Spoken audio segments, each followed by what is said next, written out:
তো বন্ধুগণ, আমি এখন আছি চায়নাতে। চায়নার এটা চংচিং সিটি। চংচিং সিটি এটা ফেভারিট প্লেস একটা, আর ট্যুরিস্ট প্লেস বলতে পারো। কারণ এটা তোমার হচ্ছে এটা একটা মিউজিয়াম, এটা tree museum, gorgeous tree museum.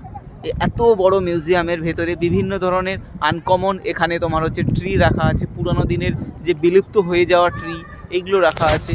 তোমাকে দেখাচ্ছি, এই দেখো কত বড় মিউজিয়াম। এই মিউজিয়ামের চারপাশে তোমার হচ্ছে আপনার সিকিউরিটি ফোর্স আছে এটাকে প্রোটেক্ট করার জন্য। সামনে অ্যাডভান্স সিকিউরিটি ফোর্স। আর এখানে বিভিন্ন জায়গা থেকে ট্যুরিস্ট আসে। আর এই ভিতরে ঢুকতে গেলে তোমাকে আইডেন্টি কার্ড লাগবে। তোমার হয় তোমার ট্যুরিস্ট হলে পাসপোর্ট লাগবে, আর তুমি যদি লোকাল হও তাহলে তোমার আইডেন্টি কার্ড লাগবে। আর এখানে খুব সুন্দর ডাউনটাউন লোকাল আর্কিটেকচার বানানো আছে টেম্পলের মতো। তো এই ধরনের ভিডিও দেখার জন্য অবশ্যই লাইক করো, সাবস্ক্রাইব করো। Let's go next reel.